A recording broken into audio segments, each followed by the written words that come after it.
Bismillahirrahmanirrahim. Assalamualaikum warahmatullahi wabarakatuh.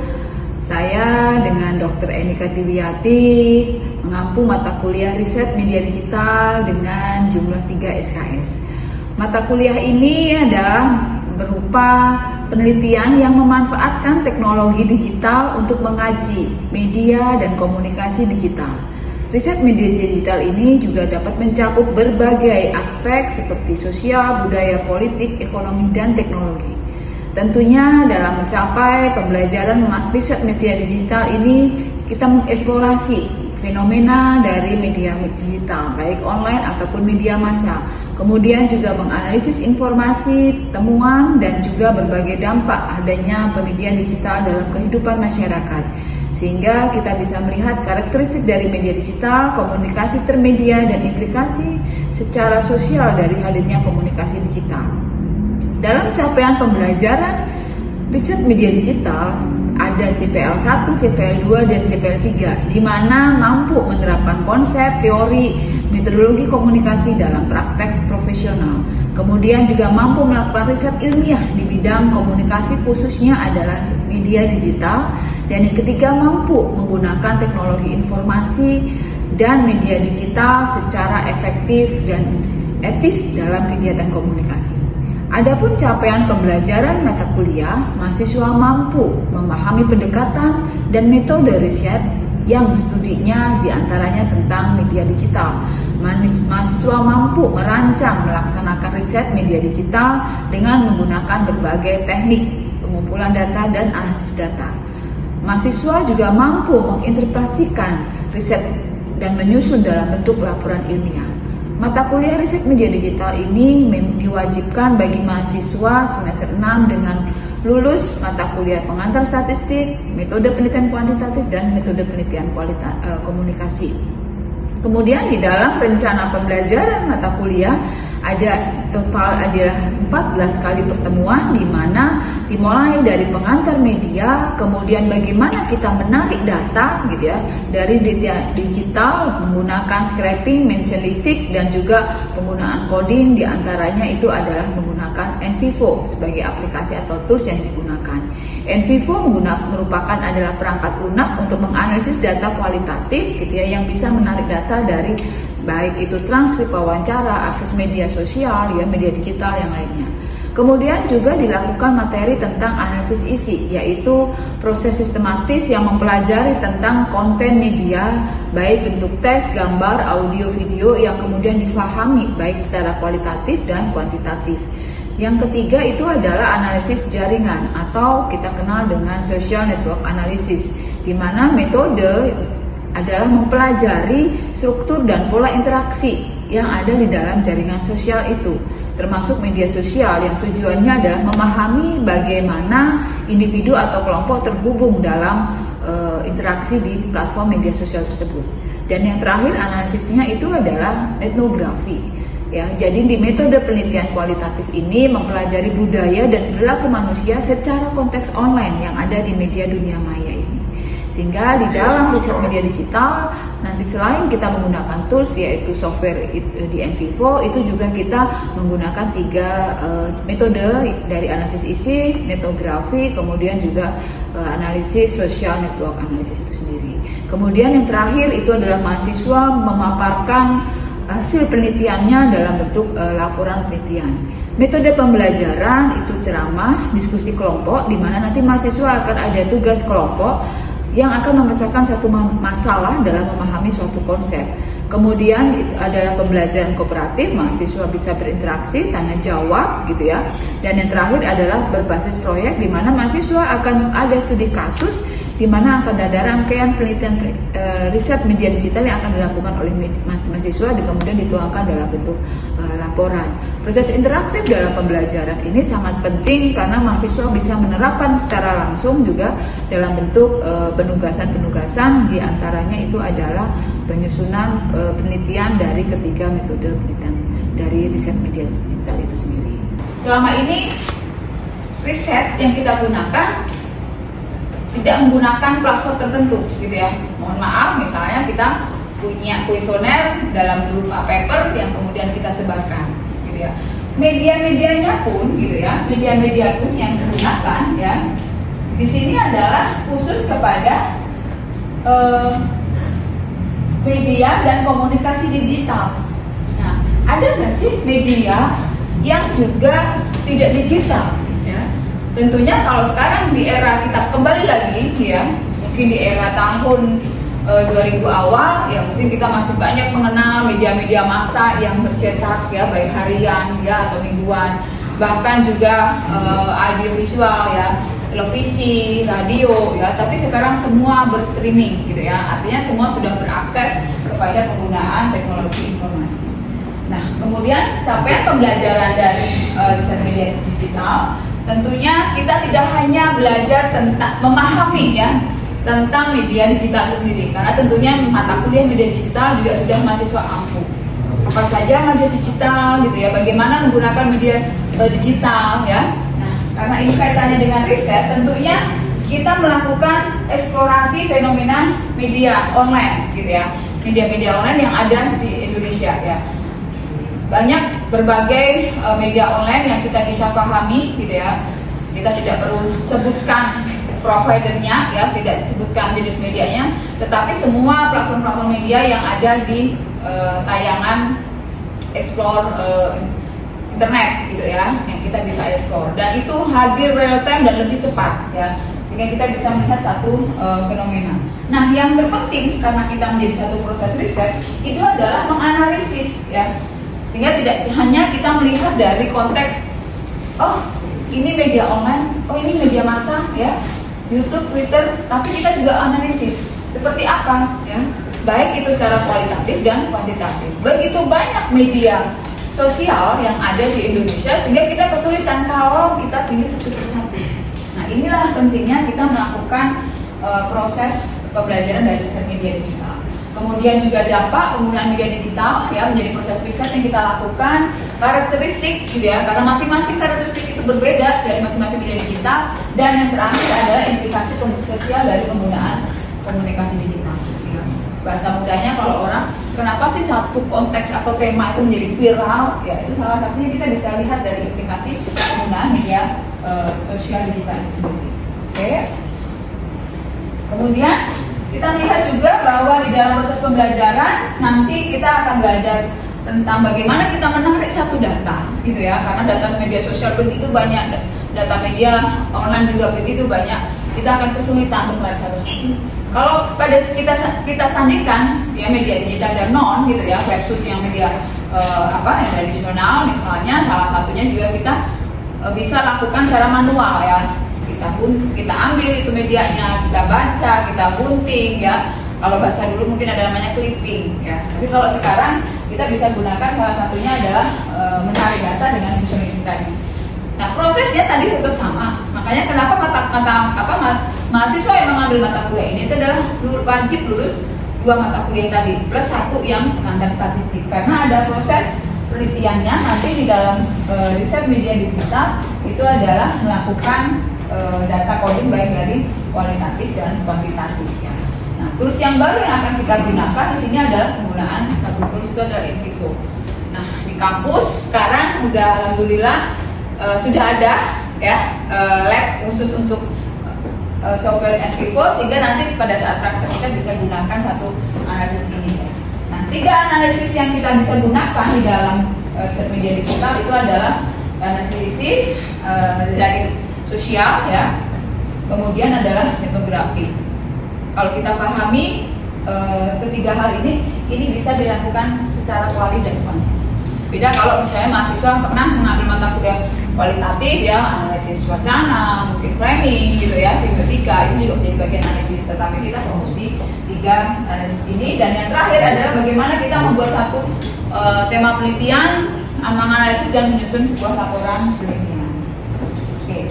Nah, yang terakhir di dalam proses pembelajarannya nanti kita akan melakukan proses diskusi ya, diskusi kelompok. Jadi nanti ibu akan bagi kepada mahasiswa ada 6 kelompok gitu ya untuk proses penugasan, di mana yang paling akhir itu adalah nanti ada satu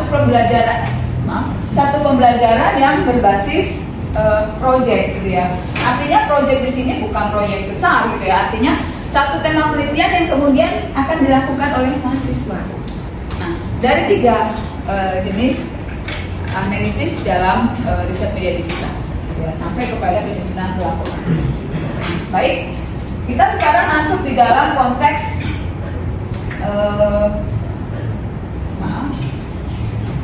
dalam konteks riset media digital itu adalah analisis isi ya.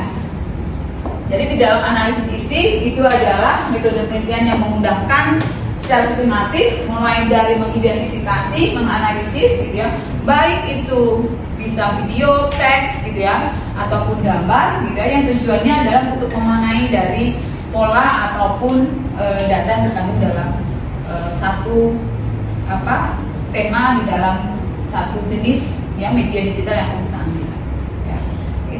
Baik itu media sosial, mungkin media online ya, dari masa yang online ya, itu juga bisa kita gunakan dalam analisis isi. Nah, yang kedua di dalam analisis isi itu tentunya ada langkah-langkah yang kita bisa lakukan ya. Nah, secara umum langkah-langkahnya itu tetap sama ya dalam kita melakukan sebuah penelitian ya. Riset itu kan berarti maknanya adalah penelitian. Pertama adalah kita mencari rumusan masalah ya. Rumusan masalah berarti ada tema yang harus kita gunakan ya. Nah, di sini yang kita bisa lihat itu adalah di dalam rumusan masalah tentunya kita punya satu tema yang sudah kita tentukan ya, yang itu kemudian akan kita angkat. Kenapa kita penting melakukan penelitian tersebut ya? Alasan-alasan inilah yang harus secara objektif dilakukan oleh mahasiswa ya, karena dasar kita adalah penelitian ya atau riset tadi, sehingga objektivitas itu tetap dituntut ya. Bukan karena karena saya kenal sama tokohnya, karena saya bekerja di satu media tersebut dan sebagainya. Itu berarti harus satu alasan yang subjektif ya. Kemudian juga menggunakan studi pustaka, kajian literatur penelitian sebelumnya ya. Biasanya ini kalau di dalam satu penelitian kuantitatif atau kualitatif kita punya panduan ya di kampus, itu adalah di bab 2 ya, studi penelitian sebelumnya. Nah, itu menguatkan kenapa penelitian ini penting. Apakah sudah pernah dilakukan penelitian sebelumnya atau justru menguatkan dari rencana penelitian kita ya. Kemudian adalah observasi dan unit analisis, di mana kita menentukan unit terpentil ya. Kita pilih apa media yang akan kita pilih, media sosial atau media online. Misalnya kalau media online apa ya, berbagai macam platform. Kenapa kita memilih media tersebut? Mohon maaf, misalnya media itu adalah 3 terbesar ya secara nasional. Kemudian juga kita buat penentukan sampel ya, kita buat durasi kapan ya, karena keterbatasan waktu dalam sebuah penelitian itu juga menjadi satu objektivitas yang kita bisa sampai tuliskan di dalam sebuah langkah-langkah ini. Sampel penelitian kita batasi durasinya, kita batasi juga jenis medianya, sehingga dia menjadi akumulasi dari sampel sebuah penelitian. Dan yang sebelum kita proses mengumpulkan data, membuat kategori ya, atau kalau bahasa kuantitatifnya kita buat coding. Apa itu yang kita coding dari tema tadi gitu ya. Misalnya contoh, kita bisa lihat kalau satu media online akan kita analisis ya, 2 jenis media online A dan media online B misalnya, dengan satu tema misalnya pelantikan gubernur tadi ya, maka kita buat kategori siapa narasumber ya. Sekarang lagi rame retweet tuh ya, retweet siapa narasumbernya di retweet tadi.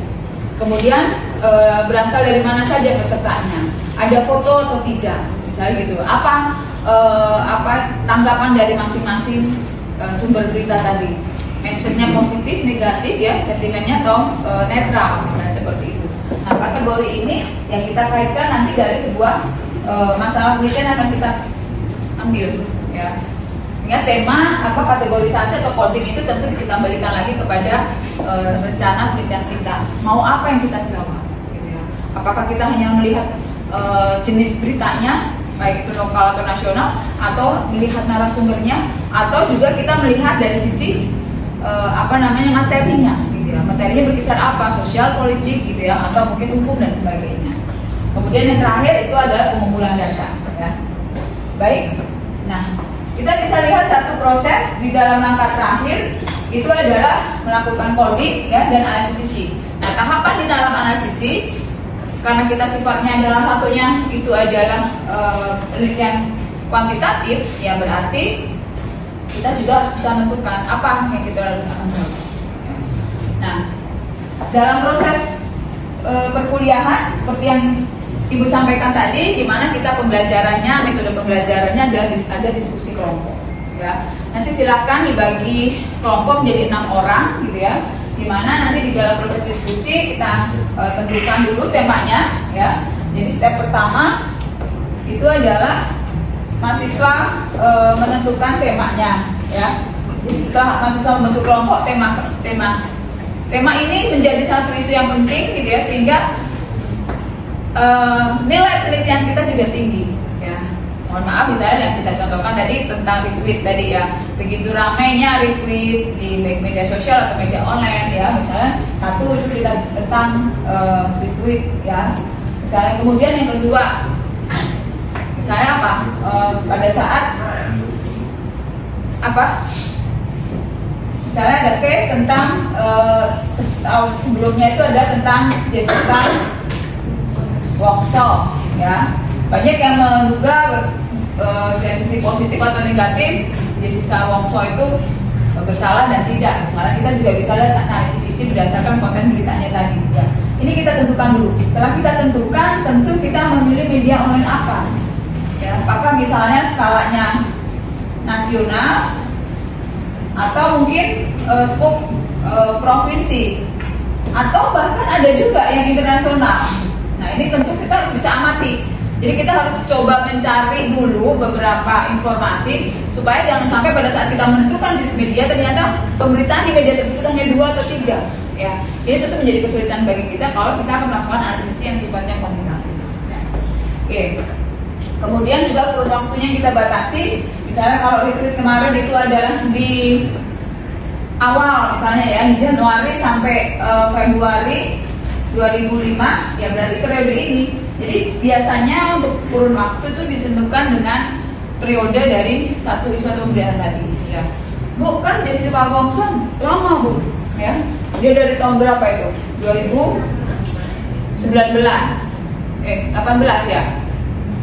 16 ya, 2016 kan lama. Itu bagaimana? Kita mau lihat apanya, ya. Kurun waktu yang kita baca, apakah kita dari 2016 sampai sekarang, atau kita batasi karena kemarin baru tren ada film tentang Jessica Wongso sehingga berita itu muncul kembali, ya. Nah, ini karena akan membatasi satu sampel penelitian, ya, tentunya karena keterbatasan waktu, tenaga, gitu ya, sehingga kita tidak bisa melakukan durasi sepanjang 2016 sampai 2005. Lagi ramenya saat itu mungkin film ya 2022 misalnya. Jadi kita tentukan di sini adalah di tahun 2022 dengan 2 jenis media, ya. Misalnya ini dari apakah nasional, level daerah gitu ya, atau provinsi atau daerah, atau internasional. Baru kita bisa melakukan proses analisis data secara diferensiasi statistik. Nah, pada saat proses ini sebenarnya hampir sama dengan kita melakukan penelitian kuantitatif, ya. Baik. Nah, oke, silakan untuk diskusi kelompok kita bisa lakukan. Silakan mahasiswa salah satu alat atau lembar kerja yang kita bisa gunakan di dalam proses diskusi kelompok ini adalah Ibu coba tampilkan lembar kerja. Ini memudahkan mahasiswa dalam proses pengumpulan berita tadi, gitu ya, yang kemudian dianalisis satu persatu, ya. Baik itu jenis media, ya, berarti kita ada 2, misalnya 2 jenis media, bisa 2 atau 3. Ini berarti tanggal, ya, sesuai dengan durasi. Ini judul hanya memindahkan supaya menjadi bukti, ya, judul dan link berita itu bukti bahwa berita tersebut itu memang bagian dari data yang kita ambil, ya. Nah, ada pun narasumber, arah berita, topik, ya, atau foto, ini tergantung dari apa kategori yang kita buat atau coding, atau bahkan mungkin kita tambahkan lagi, ya, tambahkan apa misalnya dari sisi apa itu namanya masukan dari sumber misalnya, ya. Kita pengen lihat, ya, apakah selama ini dari proses pemberitaan itu ada statement-statement dari sumber tadi yang kemudian kita bisa analisis lebih lanjut lagi. Nah, tentunya kategorisasi dan coding ini tergantung dari bagaimana mahasiswa mengelompokkan, ya, karena kaitannya dengan rencana sebuah. Oke. Baik, terima kasih atas waktunya untuk perkuliahan di hari ini dengan tema analisis isi. Mudah-mudahan mahasiswa sudah mulai bisa memahami dan melanjutkan dalam menerapkan lembar kerja tadi.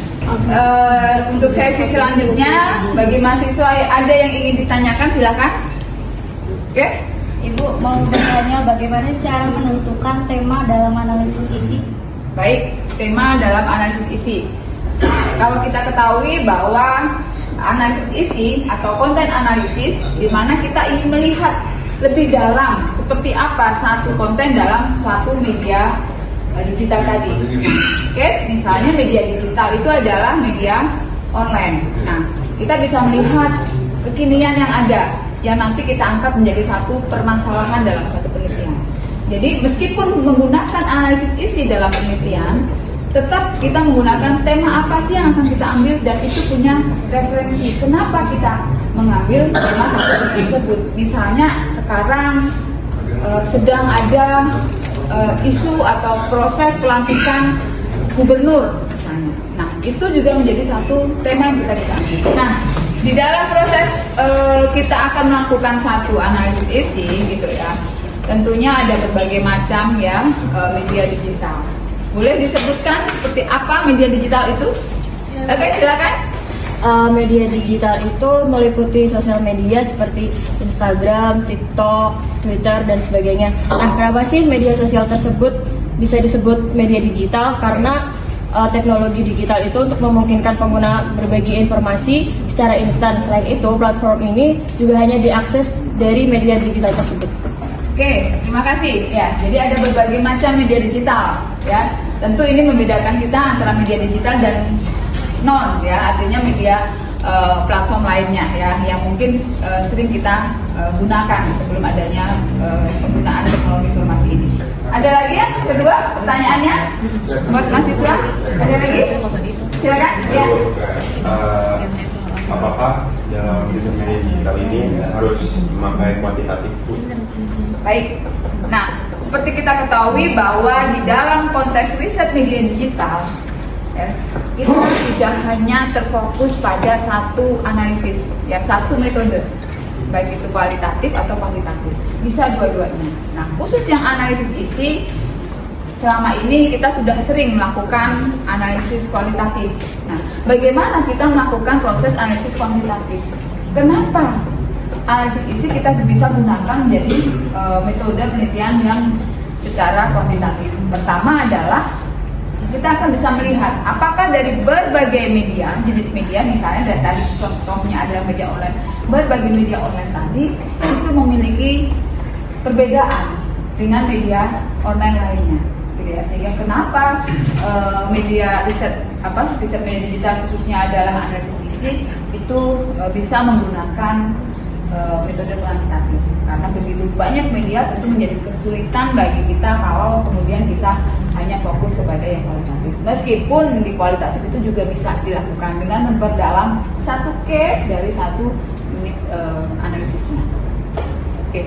Oke, silakan yang bisa menambahkan tentang contoh dari media digital. Oke. Salah satu contoh media digital itu adalah website. Jadi website itu salah satu dari media digital itu untuk digunakan terutama untuk mahasiswa yang ingin mengerjakan tugas-tugas akhir untuk mencari seperti referensi untuk skripsi, penelitian ilmiah, dan banyak hal-hal yang lain untuk seperti membuat jurnal juga, kurang lebih seperti itu. Oke, baik.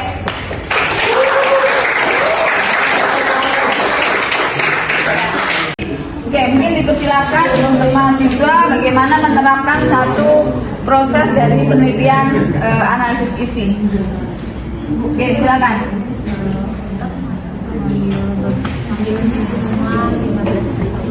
Oke, tema yang dipilih apa?